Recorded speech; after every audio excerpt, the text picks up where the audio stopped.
Muy buenas noches, queridos estudiantes. Por problemas de conectividad, pues me he tomado la tarea de hacer un nuevo video para poder colgárselos al Classroom y puedan tener acceso a la información que hoy les voy a compartir y que sé que será muy interesante como todos los viernes. Para la sesión de hoy, yo les había prometido hablarles de todo el proceso político vivido por nuestro país, muy de la mano de la Constitución de 1886 y todo el proceso político y la antesala, por así decir, los antecedentes que dieron lugar a la gran reforma de la Constitución del 86, que a la postre se convertiría netamente en una constitución nueva, la Constitución de 1991. Como yo les había explicado en nuestra sesión sincrónica del viernes pasado, Colombia en el siglo XIX había tenido una cantidad de constituciones que dependían del presidente de turno y de las orientaciones políticas, es decir, del partido que estuviese gobernando. El siglo XX lo marcó la Constitución de 1886, o sea, finales del siglo XIX, principios del siglo XX, la cual tuvo muchísimas reformas, pero que pudo subsistir a los grandes cambios políticos, a la violencia bipartidista, a magnicidios como el de Jorge Eliezer Gaitán, el gran líder liberal, insigne abogado penalista y gran hombre, gran orador, definitivamente de los principalísimos caudillos que ha tenido nuestro país y que tuvo una muerte que marcó una época de violencia tremenda, ¿no? Era la gran esperanza del pueblo, era un hombre que se erigía como ese líder que necesitaba las clases populares para poder salir, como en ese entonces y como ahora, de las grandes brechas sociales, de las injusticias y de la desigualdad tan tremenda marcada por el bipartidismo. Ahora no hay ese bipartidismo como lo había entonces, pero todos esos líderes que han creado en la actualidad sus propios partidos políticos, sus movimientos, de una u otra manera han emigrado del liberalismo o del conservatismo, que como yo les explicaba, en el año de 1848 se forman esos dos grandes partidos de la mano de estos dos grandes líderes, Ezequiel Rojas y Miguel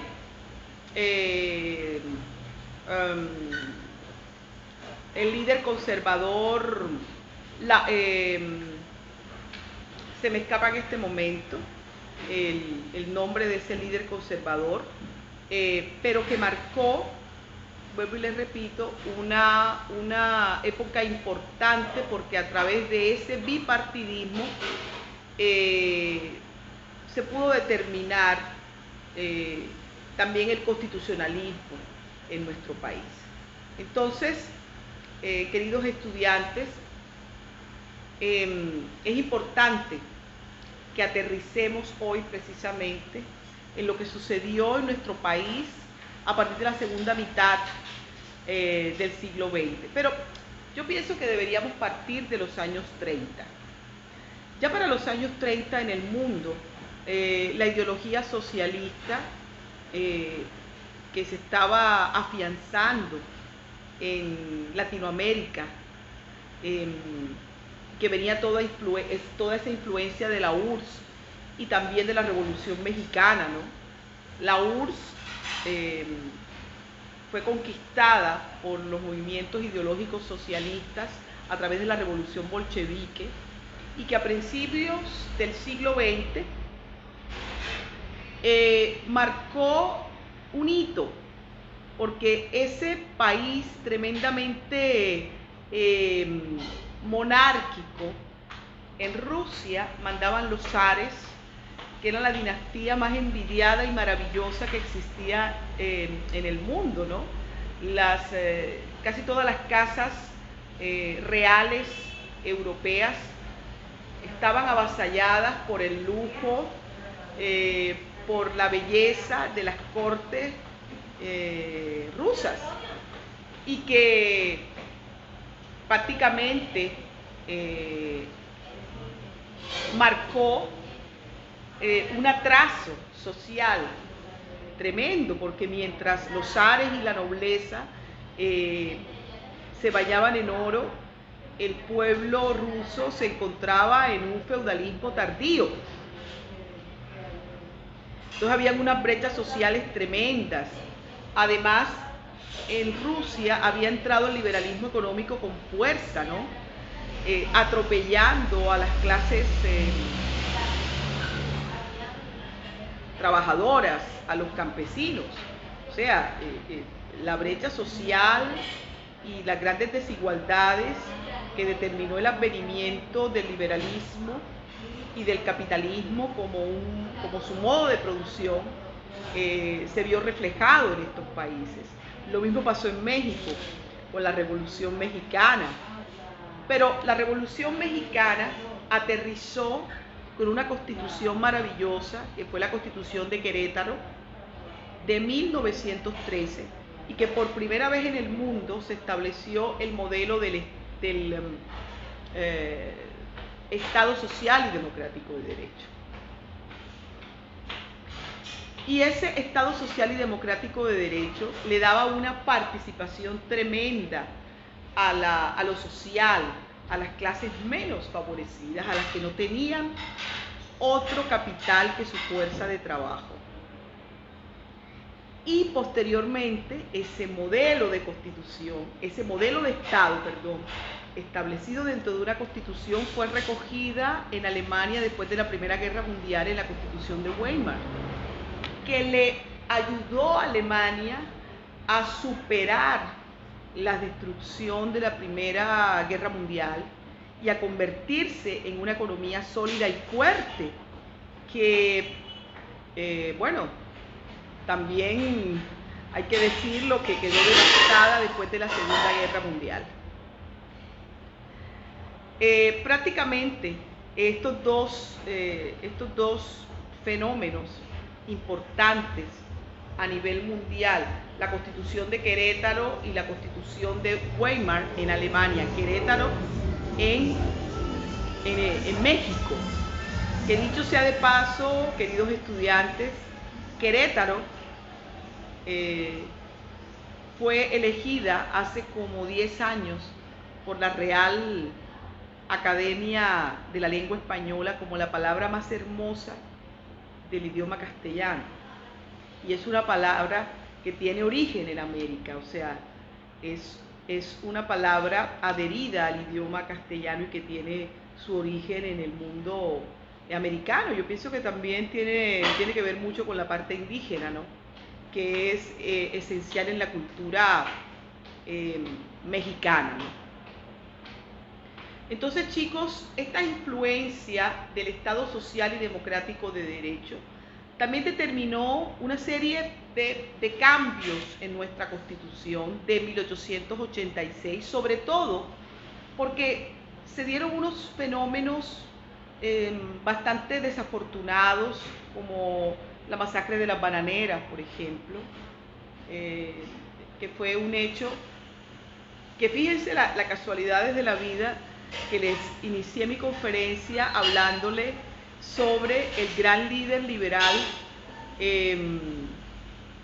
Jorge Eliezer Gaitán, y es que precisamente cuando él estuvo de senador de la República, él casi que se inmortalizó, y eso le sirvió en su campaña como presidente y que la gente lo conociera, porque él, a través de su tribuna en el Senado de la República, denunció esa masacre. O sea, él fue la voz de todos aquellos que no podían hablar principalmente porque habían fallecido o porque no tenían los medios como dar a conocer todos estos hechos que presuntamente fueron auspiciados por las grandes multinacionales del banano y además fueron permitidos por el ejército, por la policía y por el gobierno colombiano. Y digo presuntamente porque tantos años después de que sucediera la masacre de las bananeras, nunca hubo condenados, nunca hubo sancionados. Y la mayoría de los muertos en ese hecho lamentable que marcó de sangre una época de nuestro país, todavía se encuentra en la impunidad. Ni militares, ni gente de las multinacionales norteamericanas fueron ni judicializados, ni mucho menos sancionados. Es decir, es uno de los hechos que todavía, y ya después de tantos años, pues está prescrito y está olvidado. Pero es importante que nosotros recordemos que precisamente esa masacre se perpetuó sobre trabajadores, sobre sus familias, sobre mujeres y personas de la tercera edad inocentes que estaban luchando por sus derechos a tener una vida digna y a que se les tratara con dignidad y con respeto. Entonces, me acordé, el gran líder conservador, como les había dicho en la clase anterior, fundador del Partido Conservador, fue Ospina Rodríguez, y que con Ezequiel Rojas fueron los grandes pilares en el año 1848 para la formación de los partidos políticos. Entonces, queridos estudiantes, obviamente que estos hechos internacionales marcaron la política, marcaron la sociedad y se vieron reflejados en la Constitución, porque la Constitución tuvo que adaptarse a los grandes cambios y los movimientos sociales, ¿no? Y a lo que también las exigencias internacionales, porque chicos, ya entrado los años 40 y después del holocausto producido por los alemanes contra los judíos en la época de la Segunda Guerra Mundial, la Organización de las Naciones Unidas, que se crea precisamente para evitar que se dé esos monstruosos hechos contra la dignidad humana, determina que todos los países que hacen parte de la ONU tienen que garantizar unos derechos esenciales, unos derechos fundamentales a los individuos y a las colectividades. Porque para ser parte de la ONU, para ser parte de esas organizaciones internacionales, de la OEA, los países deben obedecer unas normas, unos parámetros, unos protocolos. Y nuestro país siempre, desde el inicio de esas organizaciones internacionales, ha hecho parte de esa federación de confraternidad internacional estatal, que eso también ha servido para que la Constitución, tanto del 86, se adaptara, acoplara a esos estándares internacionales, como también la Constitución del 91 a posteriori pudiese obedecer a esas normas, a esas supralegislaciones que lo que buscan es proteger, garantizar los derechos fundamentales de los ciudadanos. Es como si todos fuésemos ciudadanos del mundo, más que ciudadanos de un país. Y lo que le pase a un individuo en un país también compete desde el punto de vista de los derechos fundamentales. ¿Qué pasó con nuestro país?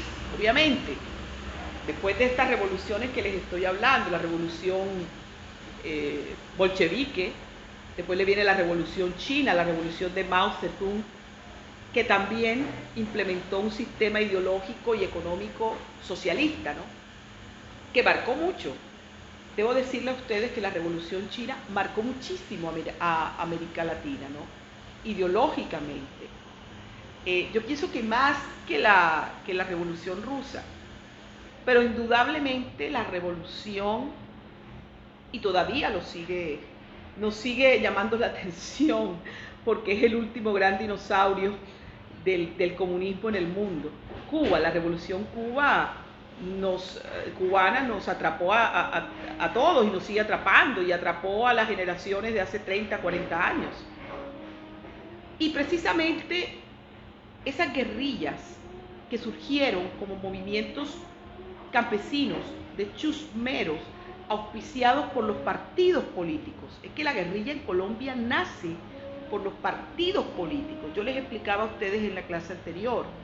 Los líderes y los gamonales liberales armaron a los campesinos para que atacaran a los finqueros, gamonales y gente importante y rica conservadora dentro de los gobiernos, amplios gobiernos conservadores, sobre todo el de Laureano Gómez, que presuntamente, yo no me atrevería a afirmarlo porque hasta ahora no hay pruebas contundentes, pero la historia, pues, y los que la vivieron y los que la han escrito, dicen que Laureano Gómez creó una policía especial llamado los chulavitas, que eran los encargados de perseguir, torturar y acabar a los liberales, ¿no? Eran como los paramilitares políticos de esa época, ¿no? Los chulavitas. Entonces fíjense que la historia obedece a unos parámetros de ciclosis. Parece que los eventos se repitieran, sobre todo los eventos desafortunados, chicos. Por eso es importante que ustedes, como nuevas generaciones, acaben con esos elementos de violencia que nos ha marcado tanto. La responsabilidad de ustedes, y la mía todavía, porque yo soy joven, pero ustedes que se están formando universitariamente tienen que propender por la paz, por la concordia, por la revolución del conocimiento y las ideas, y no la revolución de las armas, no la revolución de la agresión. Eso no le ha servido de nada al mundo, y a nuestro país menos. Por eso hay que aprender de nuestros mayores, de la historia, para poder entender los fenómenos actuales y no repetirlos, chicos. ¿Ok? Bueno, las primeras guerrillas que se dieron, y ahora sí en los años 50 auspiciadas por el foquismo cubano, así se le llamó a toda esa ideología que vino de Cuba, el marxismo, leninismo de los rusos, que eran los que estaban auspiciando a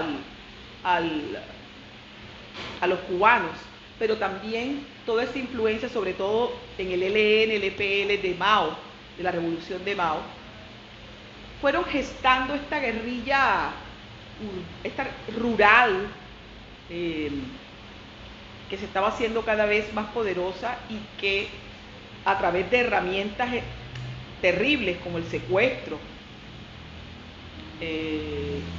como el abigeato, como la destrucción de pueblos, comenzaron a buscar recursos para alimentar a su tropa.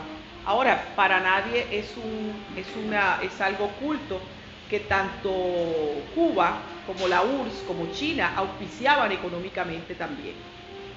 ¿Okay? Y por otro lado, pues el capitalismo, cuyo bastión más importante estaba en Estados Unidos, en la época de John F. Kennedy, el contrapeso fue la famosa Alianza para el Progreso. La Alianza para el Progreso, que se veía en casi todos los países de América Latina. ¿En qué consistió la Alianza para el Progreso? Era así algo como el famoso Plan Colombia que tuvimos hace 20 años aquí en nuestro país. Y que lo que quería era dar ayudas construcción de barrios, de escuelas, construcción de proyectos de desarrollo, para que se impidiera el ingreso del comunismo. Se ayudaba popularmente, se daban todos los insumos y dinero para que con eso se pudiera hacer una muralla que impidiera el advenimiento del foquismo cubano y de todas esas ideologías de izquierda que estaban avasallando al mundo. Porque la izquierda, y sobre todo, chicos, tengo que decirles, con la Revolución Cubana se formó un mito que inmortalizó al Che Guevara, a Camilo Cienfuegos y sobre todo a Fidel Castro, ¿no? Que ha sido de los dictadores que más ha permanecido en el gobierno, ¿no?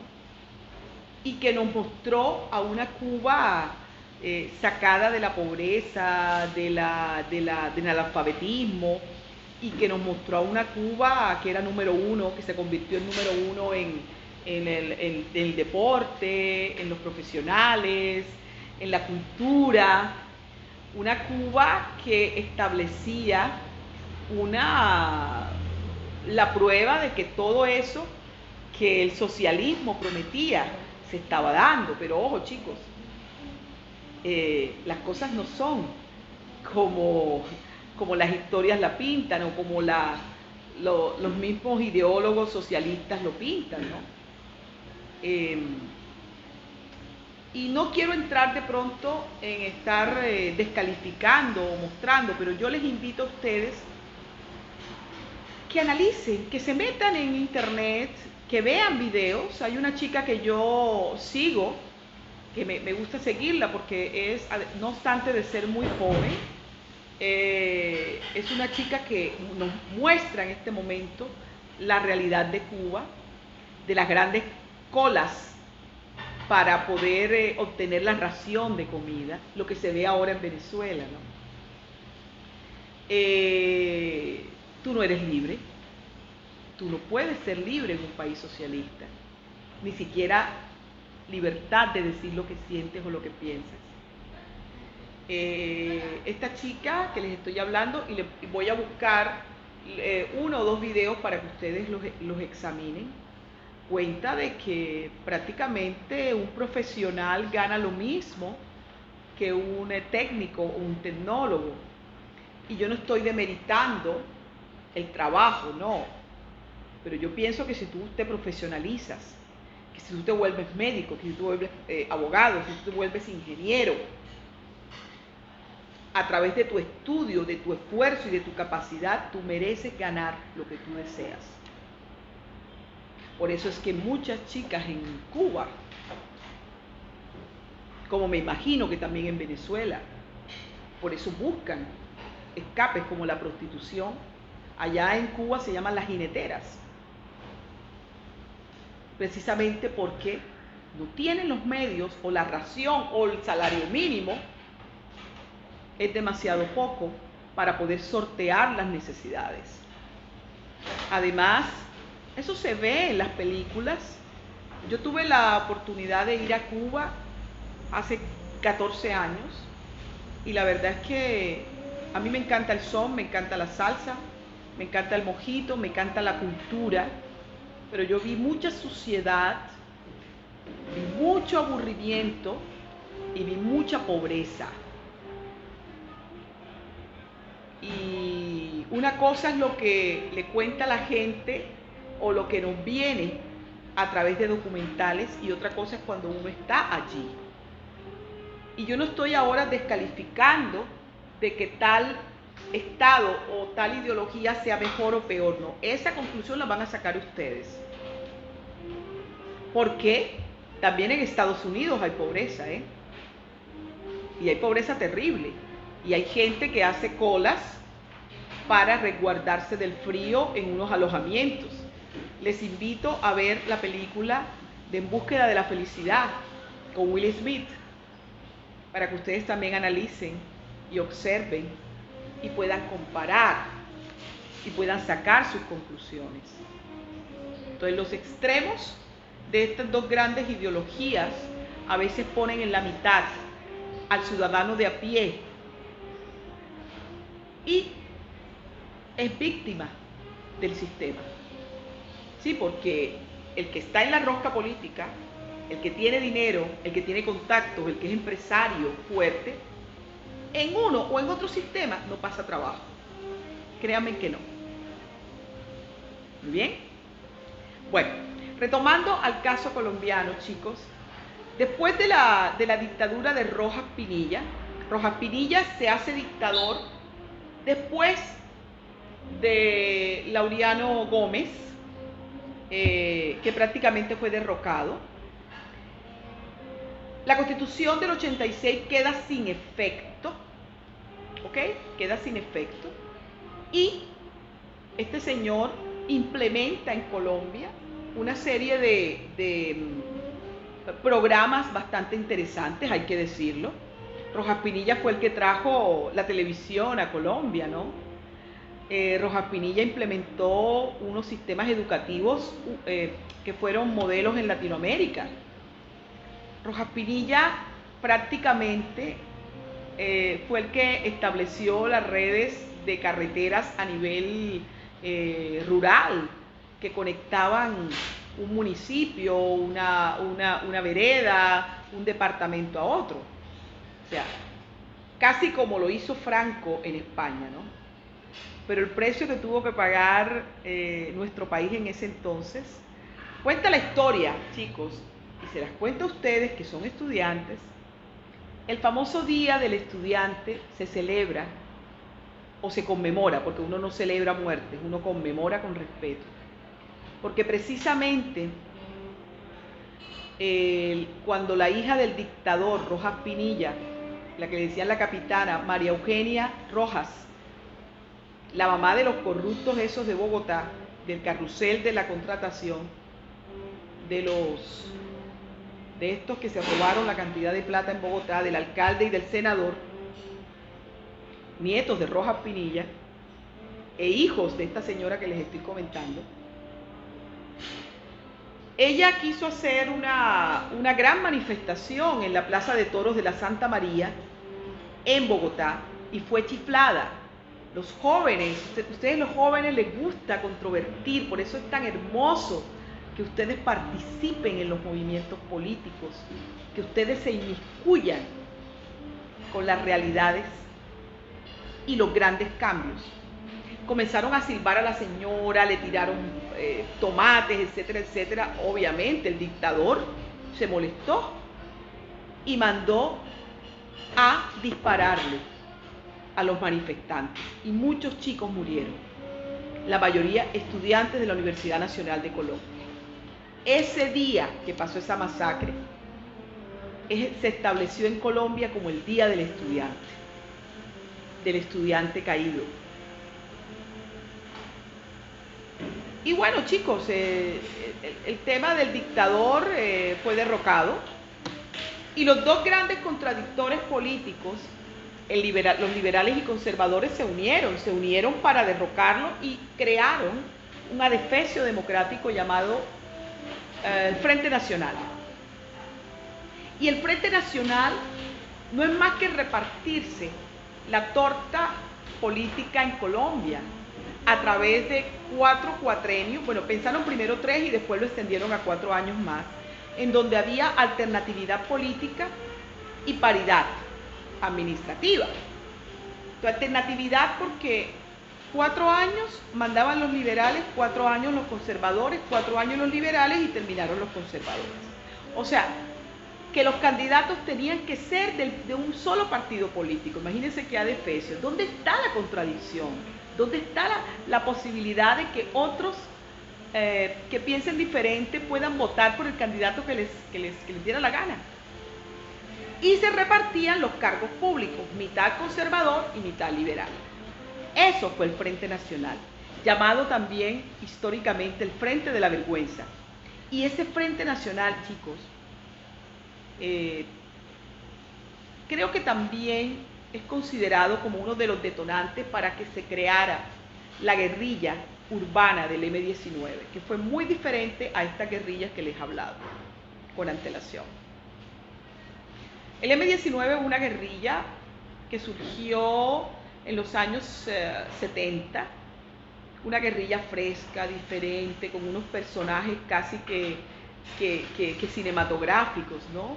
Cuenta la historia que cuando el M-19 se destapó, ellos de unas avionetas lanzaban unas publicidades como esperen que va a salir el M-19, ya saldrá, o sea, una cosa totalmente tirada de los cabellos.